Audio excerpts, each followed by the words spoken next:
Good morning, dear students. Welcome to the science class. How are you all? I hope you are safe and fine at your home. Students, as we had started our chapter number 10, gravitation, in which we have discussed universal law of gravitation, definition of gravitational force, and some questions related to topic gravitational force. Okay. And today we are going to continue this chapter, and first of all we will discuss what is free fall. What is free fall? First of all हम free fall की definition discuss करेंगे. देखिए student, जब हम किसी भी body को, जब कोई बॉडी फॉल करती है under the action of gravitational force, अब ये बॉडी है, हमने इसको ड्रॉप किया, ग्रेविटेशनल फोर्स की वजह से ये अपने आप क्या हुआ, डाउनवर्ड डायरेक्शन में आई. इसके ऊपर हम कोई फोर्स नहीं लगा रहे, सिर्फ कौन सा फोर्स लग रहा है उस बॉडी के ऊपर, ग्रेविटेशनल फोर्स. ग्रेविटेशनल फोर्स कौन लगा रही है उसके ऊपर, अर्थ.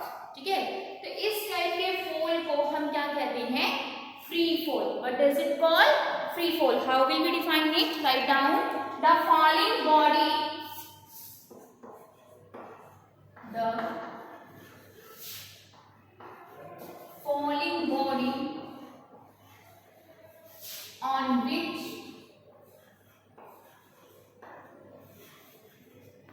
the falling body on which only force of gravitation of the earth, only force of gravitation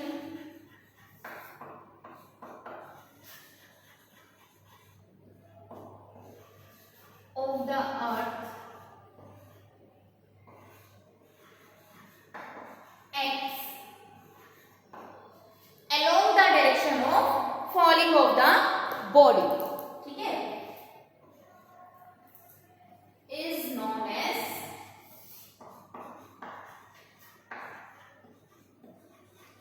free falling body, or we can call it as free fall. The falling body on which only force of gravitation of the earth acts is known as freely falling body, या हम इसको क्या कहते हैं, free fall. Means जब कोई body downward direction में fall कर रही है तो उसके पास कौन सा फोर्स लग रहा है, ओनली ग्रेविटेशनल फोर्स. तो ऐसे बॉडी को हम क्या कहते हैं, फ्रीली फॉलिंग बॉडी, और इस फिनोमेनन को हम क्या कहते हैं, फ्री फॉल. ठीक है, अब देखिए जब कोई ऑब्जेक्ट डाउनवर्ड डायरेक्शन में आता है, ठीक है, तो उसके ऊपर एक्सेलरेशन लगती है. कैसे, देखिए जैसे जैसे बॉडी डाउनवर्ड डायरेक्शन में आती है, ग्रेविटेशनल पुल की वजह से उसकी एक्सेलरेशन क्या हो जाती है, इंक्रीज हो जाती है. हम जैसे उसकी वेलोसिटी क्या हो जाती है, इंक्रीज हो जाती है, और एक्सेलरेशन क्या हो जाती है, प्रोड्यूस हो जाती है. तो उसको हम बोलते हैं acceleration due to gravity. Acceleration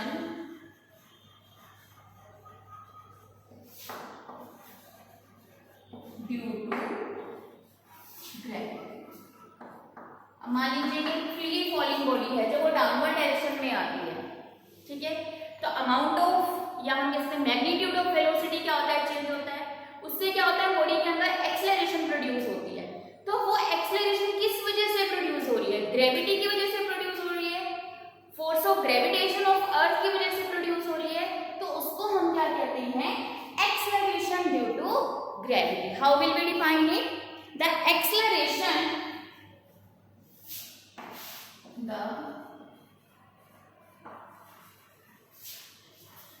acceleration with which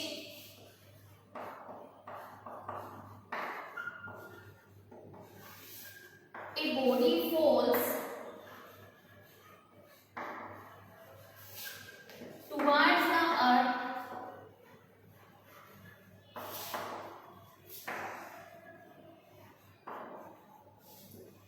under the action of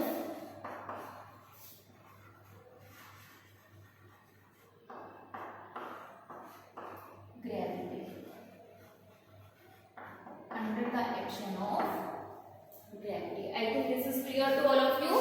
free fall क्या होता है? The falling body on which only force of gravitation act is known as free fall. और एक्सेलरेशन ड्यू टू ग्रेविटी क्या होता है? The acceleration with which a body falls towards the earth under the action of gravity is known as acceleration due to gravity। और students acceleration due to gravity को हम represent करते हैं small g से, जिसकी वैल्यू होती है 9.8 metre per second square. At the surface of earth value of g is 9.8 metre per second square. ठीक है, एक्सेलरेशन ड्यू टू ग्रेविटी को हम स्मॉल g से रिप्रेजेंट करते हैं। Now we will derive the equation, the formula for acceleration due to gravity and will discuss on what factors value of g depends.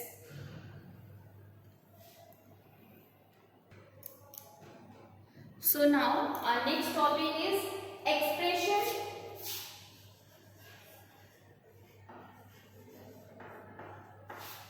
for acceleration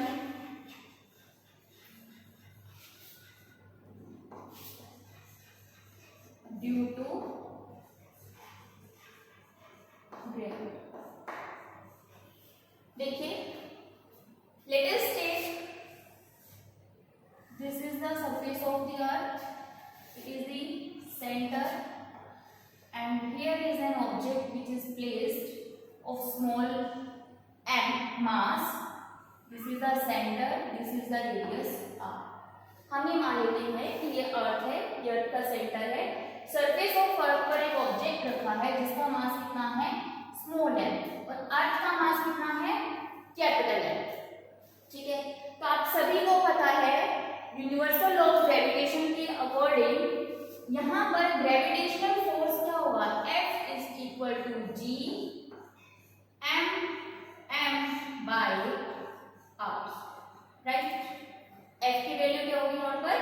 G m by r square. ठीक है, अब देखिए आप सबको पता है according to second law of motion, according to second law of motion F किसके equal होगा? F will be equal to m into g, जो सॉरी यहाँ पर आएगा small m, mass of the object होगा ना।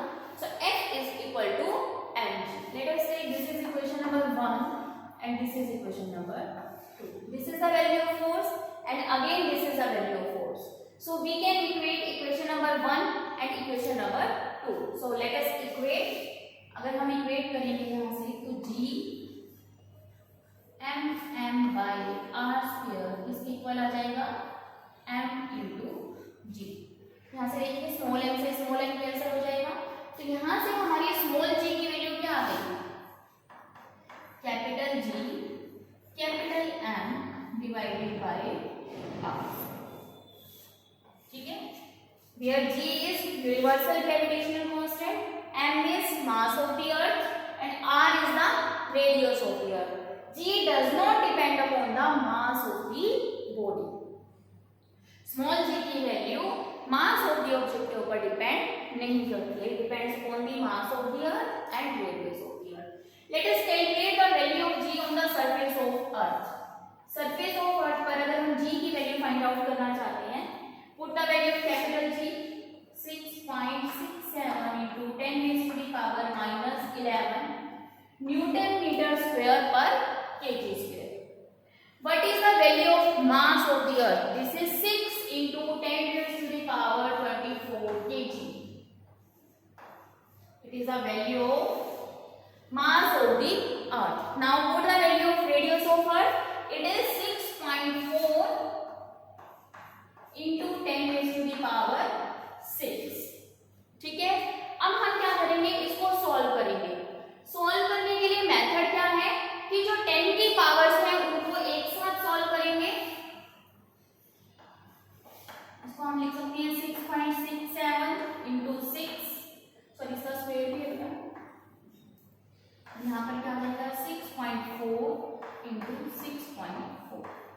multiply by 10 raised to the power minus 11 plus 24 minus, देखो 6 to 12, नीचे की डायरेक्शन में क्या है 12, तो ऊपर जाकर के हो जाएगा -12। अब अगर आप इसको सॉल्व करोगे, देखिए -11 -12 कितने होते हैं, -23, 24 -23 कितने हो जाएंगे 1, तो यहाँ पर आपके पास क्या बचेगा सिर्फ 10। आपने हमेशा 10 की पावर्स को इसी तरह से सॉल्व करना है, ठीक है। और जब आप इसको कैलकुलेट करेंगे, this value comes out to be 9.8 metre per second square. So value of G on the surface of Earth is 9.8 meter per second square. Is that clear? Now let us find out the value of G on the surface of moon. अगर हम moon की बात करें, अब जैसे हमने ये लिया बिल्कुल सेम, मान लीजिए this is the moon and here it is the object. जो ये वैल्यू है अब हमारी G, M और R, ये किसकी वैल्यू पुट करेंगे अब हम यहाँ पर मून की। जैसे अभी हमने यहाँ पर क्या किया था, मास ऑफ अर्थ और रेडियस ऑफ अर्थ पुट किया था, तो G की वैल्यू अगर हम मून पर फाइंड आउट करना चाहते हैं,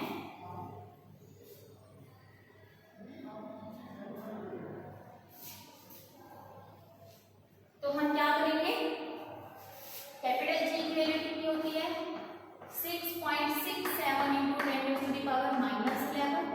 अब यहाँ पर मास ऑफ अर्थ की जगह आप पुट करेंगे mass of moon and that is 7.4 into 10 raised to the power 22 kg, ठीक है। Now put the value of radius of moon 1.75 into 10 raised to the power 6 square, ठीक है। अब आप क्या करेंगे, इसमें भी सेम उसी तरीके से 10 की पावर्स को अलग से सॉल्व करोगे, तो आपकी value G at moon comes out to be approximately 1.7 metre per second square. ये आपकी जो वैल्यू है ये कितनी आएगी 1.7 मीटर पर सेकेंड स्क्वायर। और G ऑफ अर्थ की वैल्यू कितनी है 9.8 मीटर पर सेकेंड स्क्वायर।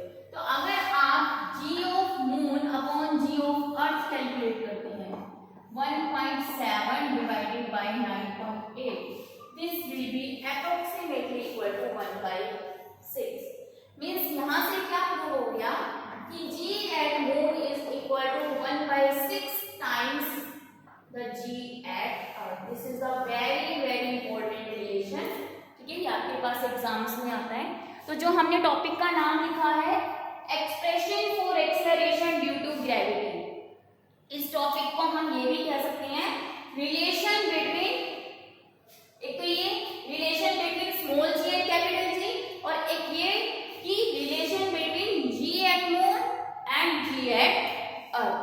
तो आपको ये सभी हमने अब क्या क्या लर्न किया कि स्मॉल g का एक्सप्रेशन क्या होता है Gm/r², ठीक है। G at earth 9.8 metre per second square and G at moon is 1.7 metre per second square. And relation between Gm and Ge is Gm is equal to 1/6 times that of the G. I think it is clear to all of you. Now let us discuss the value of G at different places. देखिए first of all हमने बात की कि G का formula क्या होता है Gm/r²। सबसे फर्स्ट बात तो यही आ जाती है कि G जो है does not depend upon the mass of the object. अगर हमारे पास एक 5 kg की बॉल है और एक 5 ग्राम की बॉल है, दोनों को अगर हम ड्रॉप करते हैं तो सेम एक्सेलरेशन के साथ एट द सेम टाइम जो है वो सरफेस ऑफ अर्थ पर पहुंचेगी, ठीक है। So G means acceleration due to gravity does not depend upon the mass of the object. Second है value of G is 0 at the centre of earth, at the centre of earth, ठीक है। G की value क्या होती है 0। Surface of अर्थ पर तो आपने अभी डिस्कस किया ही है, G is equal to 9.8 metre per second square at the surface of earth. ठीक है, इसी तरह से जी की वैल्यू जैसे जैसे हम हाइट पर जाते हैं its value decreases. G decreases with height as well as we go deep under the earth। जैसे जैसे हम डेप्थ में जाते हैं तब भी जी की वैल्यू क्या करती है, डिक्रीज करती है। ठीक है, तो इसीलिए हाइट और डेप्थ के साथ चाहे हम हाइट पर जाएं या हम क्या करें, डीप इनटू द अर्थ जाएं, सरफेस ऑफ अर्थ से ऊपर जाएं या डीप इनटू द अर्थ जाएं, जी की वैल्यू क्या करेगी, डिक्रीज करेगी। And the last is value of g at the poles and equator. अगर हम जी की बात करें, जी की वैल्यू पोल्स पर क्या होती है, ज्यादा होती है as compare to that of the equator. देखिए आप सबको पता है this is the shape of the earth, elliptical होती है, वैसे बहुत बड़ा ड्रॉ कर लेते हैं। शेप कैसी होती है अर्थ की, इस तरह से ड्रॉ करते हैं। This is the equator and it is here it is poles. ज्यादा एलिप्टिकल बना दिया थोड़ा सा। This is equator, these are the poles. ठीक है, तो देखो अगर हम इक्वेटर की बात करें, इक्वेटर पर आर की वैल्यू क्या है, ज्यादा, और अगर आर की वैल्यू ज्यादा होगी तो जी की वैल्यू क्या होगी, कम। पोल्स पर देखिए आर की वैल्यू क्या है, कम, और आर की वैल्यू कम होगी तो जी की वैल्यू क्या होगी, ज्यादा। इसीलिए acceleration due to gravity, value of g at poles is greater than that of the g at equator. ठीक है, सो ये भी कुछ फैक्ट्स हैं जो आपको एक्सेलरेशन ड्यू टू ग्रेविटी के बारे में पता होने चाहिए। ठीक है, so students today our main topic was acceleration due to gravity. I hope आप सबको समझ में आया होगा। ठीक है, तो जो आपको वर्कशीट सेंड की जाएगी वो आपने साथ के साथ सॉल्व करके अपने रिस्पेक्टिव सब्जेक्ट टीचर्स को सेंड करनी। ठीक है, चलिए, thank you, have a nice day.